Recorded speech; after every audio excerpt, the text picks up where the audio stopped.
ఓం శ్రీ గురుభ్యో నమ. ఓం శ్రీ మాత్రే నమ. కుజగ్రహ ప్రవేశం ప్రధానంగా అక్టోబరు 28వ తారీఖు నుంచి డిసెంబర్ 7వ తారీఖు వరకు కూడా అంగారక గ్రహ ప్రవేశం వృశ్చిక రాశిలో. అంటే సంవత్సరం తర్వాత మళ్ళీ వృశ్చిక రాశిలోకి కుజుడు యొక్క తన సొంత రాశిలోకి ప్రవేశం జరుగుతుంది. కుజుడు సహజంగా ఒక రాశి నుంచి మరొక రాశికి మారటానికి 45 రోజుల కాలం పడుతుంది. అంగారగ్రహం కూడా ప్రధానంగా అన్ని గ్రహాల్లో ముఖ్యంగా ప్రధానంగా అంగారగ్రహం కూడా చాలా మోస్ట్ ఇంపార్టెంట్ ప్లానెట్. అంటే మార్స్ ప్లానెట్ యొక్క ప్రత్యేకత, దాని యొక్క కారకత్వాలను మనం చూసుకుంటే సుమారుగా 45 రోజుల పాటు కాలంలో ఒక రాశిలో దాని యొక్క కారకత్వం అనేది తెలుపుతూ ఉంటుంది. అంటే కుజుడి యొక్క కారకత్వాల్లోకి మనం ముందుగా వెళ్తే సత్వ భూ ప్రాకార రోగ ప్రణవ సాహస శస్త్ర అగ్ని సందర్శనోత్పాటన భాతృక కుజ అంటారు.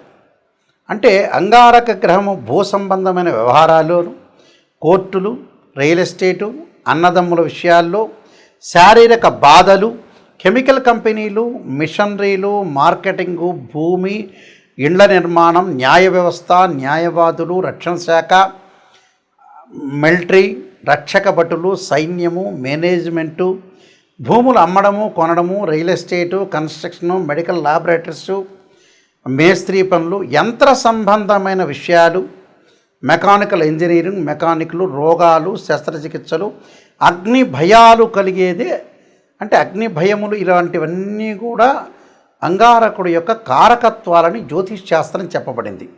అంటే సత్వ భ్రూ ప్రాకార రోగ ప్రణవ సాహస శస్త్ర అగ్ని సందర్శోత్పాటన భాతృక కుజ అన్నారు. అంటే కుజుడు సహజంగా మనకి ఇవన్నీ కూడా గోచారరీత్యా చెప్పబడే ఫలితాలు. బర్త్ చార్ట్కి గోచారానికి చాలా లాట్ ఆఫ్ డిఫరెన్స్ ఉండాలి, గుర్తుపెట్టుకోవాలి.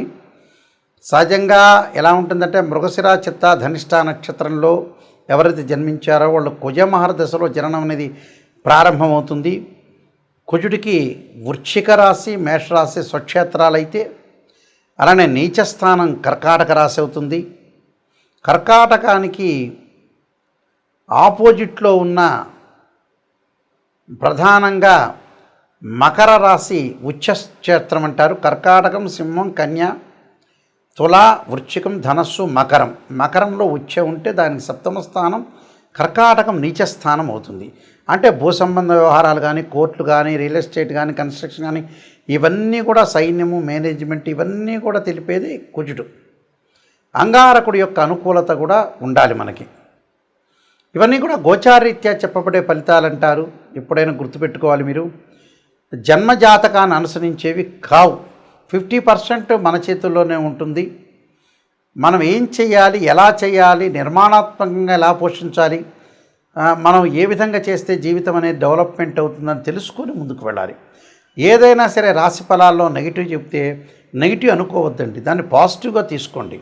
నిజాన్ని తెలుసుకుంటే మనం డెవలప్మెంట్ అయినట్టే. స్త్రీయ లోపం పెరుగుట పెద్ద విద్య, లోపం ఎరిగిన వాడే పూర్ణుడవుతాడని దాని అర్థం.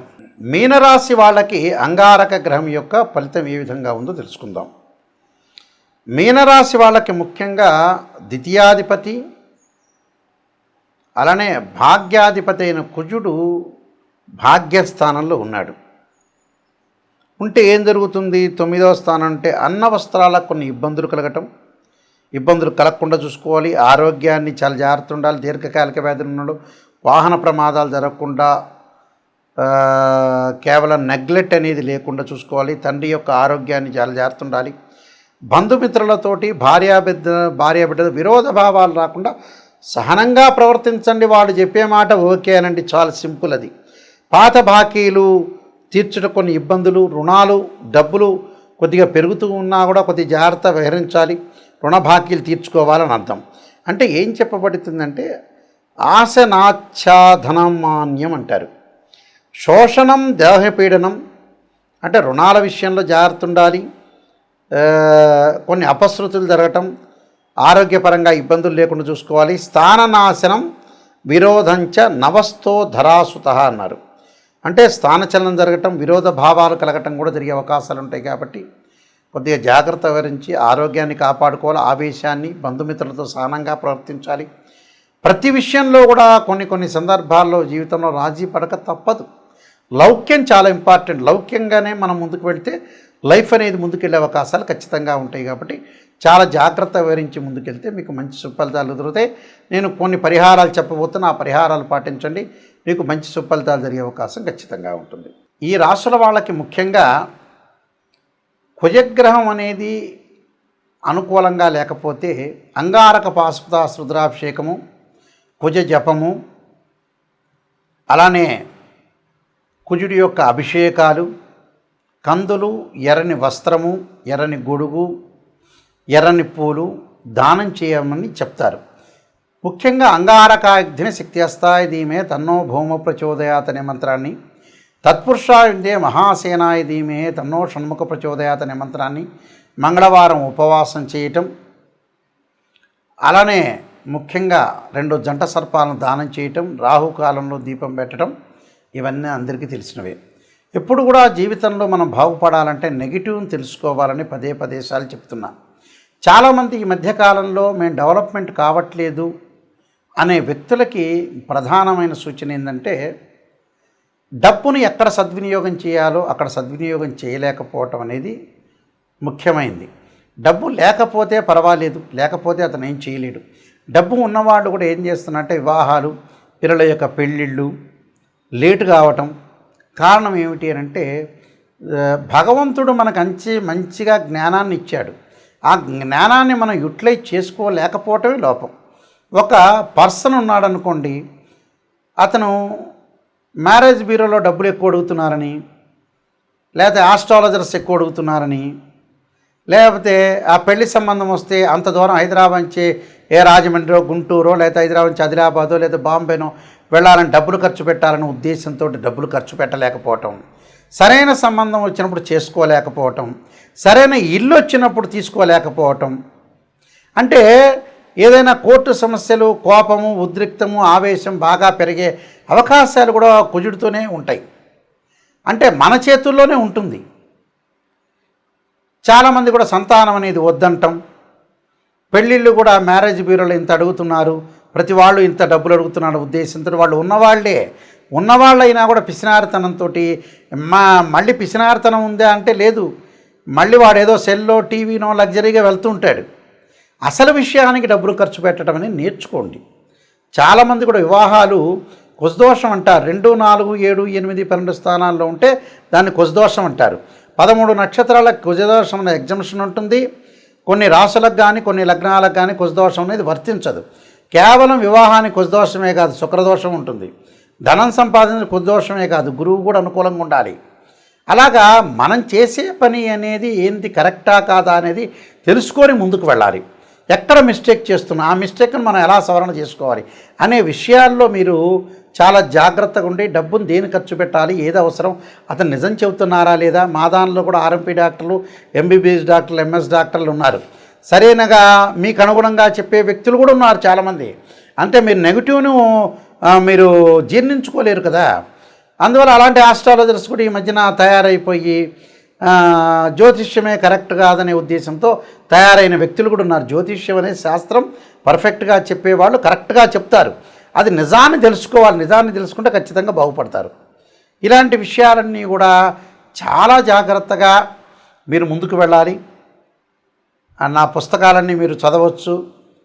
ఈ కుజగ్రహం గురించి, వాటి గురించి కాలసర్ప యోగం అనే పుస్తకము, కాలసర్పయోగ చంద్రిక, రాహుకేతులు, ఛాయాగ్రహాలు, అలానే జాతక చంద్రిక, వివాహ మార్తాండము, సర్వదేవతా గోత్రపులు, స్వప్నశాస్త్ర ఫలదీపిక, బృహత్ పరిహార సింధు, ఇలాంటి number of books Mohan publication వాళ్ళు ప్రింట్ చేశారు.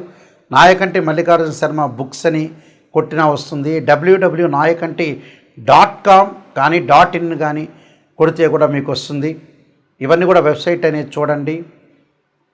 ఏదైనా వాస్తు ప్రకారంగా బాగా లేకపోయినా కూడా వాస్తు యంత్రస్థాపన, మహామత్యంత్రము, వాస్తు యంత్రము భూమిలో స్థాపన చేస్తారు పురాతనలో. వాస్తు ప్రకారంగా కూడా చూసుకోండి. ఏదైతే సమస్యలు ఉన్నాయో రియల్ ఎస్టేట్ వాళ్ళు కానీ కన్స్ట్రక్షన్ వాళ్ళు కానీ ఇల్లును గృహం ప్రకారంగా వాస్తు ప్రకారంగా ఉందా లేదా చూసుకోండి.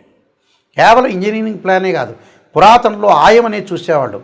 అంటే ఆయం అంటే ఏంటంటే ధ్వజాయమని, సింహాయనమని, గజాయమని, కరాయని ఆయాలు కూడా ఉన్నాయి.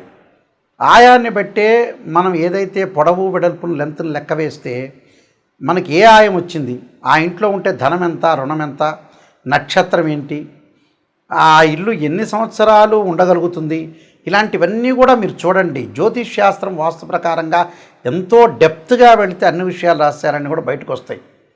ఖచ్చితంగా మా వెబ్సైట్ చూడండి, www.nayakanti.com ఆర్ nayakanti.in చూడండి, మీరు అన్నీ తెలుసుకోండి. ప్రతిదీ కూడా నా కాంటాక్ట్ నెంబర్ ఉంటుంది, ఆ కాంటాక్ట్ నెంబర్కి మీరు కాల్ చేయండి. ఖచ్చితంగా మీకు అన్ని విషయాలన్నీ కూడా క్లియర్గా నేను చెప్పేటప్పుడు కూడా మీరు వాయిస్ రికార్డింగ్ పెట్టుకోవచ్చు. జాతకం నేను చెప్పేటప్పుడు అందరూ కూడా must and should voice recording పెట్టుకోండి, నిజాలు తెలుసుకోండి, మీరు ముందుకు వెళ్ళండి. అబద్ధపు ముసుగులో ఉండొద్దండి. మీరందరికీ కూడా సుబ్రహ్మణ్య స్వామి యొక్క అంగారకుడి యొక్క అనుగ్రహం ఉండాలని ఆశిస్తూ సర్వే జనా సుఖినో భవంతు.